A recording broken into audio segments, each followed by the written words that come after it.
김기현 국민의힘 당대표 권한대행 및 원내대표가 18일 오전 광주 북구 5.18 민주묘지에서 열린 제41주년 5.18 민주화운동 기념식에 참석해 임을 위한 행진곡을 부르고 있다.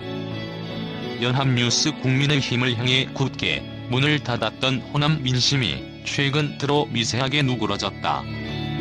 지난해 8월 김종인 당시 비상대책위원장이 광주를 찾아 무릎 꿇고 사과한 것을 기점으로 국민의힘이 적극적으로 호남 구애에 나서면서다. 국민의힘은 요즘 호남에서 선전 중이다.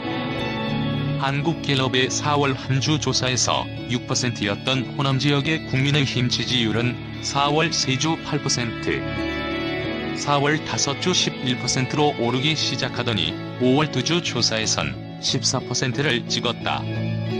21대 총선 직후인 지난해 5월 2주 한국갤럽 조사에서 국민의힘이 호남에서 얻은 지지율은 4%였다. 김종인 전 위원장 무릎 사과 이후에도 지난해 내내 10%를 넘은 적이 없다. 호남 지지율 10%는 국민의힘이 대선 승리를 위해 넘어야 할 마의 벽이다. 2012년 대선 때 박근혜 전 대통령의 호남 득표율이 10.3%였다. 김대중 전 대통령을 탄압한 박정희 전 대통령의 과거를 대리 사과하는 등 호남을 향해 거듭 고개를 숙인 결과였다. 김종인 미래통합당 비상대책위원장이 지난해 8월 19일 광주광역시 북구 국립 58 민주묘지를 찾아 5월 영령 앞에 무릎을 꿇고 있다. 김 위원장은 이날 신군부의 국가보위 비상대책위원회에 참여한 자신의 전력과 통합당의 58민주화운동 평회 발언에 대해 참회와 반성의 뜻을 밝혔다. 뉴시스 국민의힘은 지난 1년간 호남 구애에 꾸준히 공을 들였다. 김종인 전 위원장은 무릎 사과 이후 5차례 호남을 찾아 민심을 챙겼다. 당내에선 호남 출신인 정운천 의원이 국민통합위원회 위원장을 맡아 5.18 민주화운동 유족 등과 17차례 만나며 마음의 벽을 허물었다. 성일종 의원도 5월 18일 관련 3개 단체를 국가보훈처 소속 공법단체로 승격하는 입법에 힘을 보탰다. 정운천 의원은 18일 과거에는 없던 일들을 하고 있다며 호남에서도 진정성 있다고 평가해 주신다고 말했다. 전체 유권자 중 호남 거주 유권자 비율은 10% 남짓이다. 호남 표심 위력은 10%를 훌쩍 넘는다.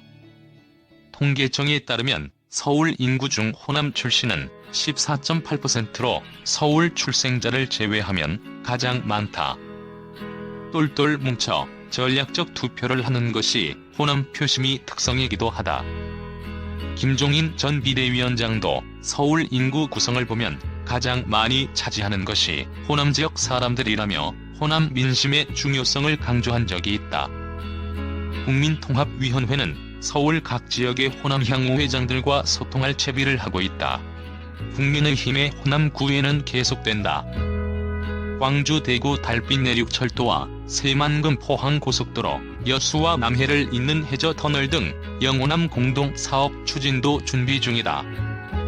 정운천 의원은 여야 영호남 의원들이 모이는 공동 포럼을 만들어 공동의 관심사를 키우고 국민 통합을 일구겠다는 구상도 밝혔다. 국민의힘의 한 의원은 이제는 우리가 호남을 방문하면 민주당이 긴장하는 게 느껴진다고도 했다.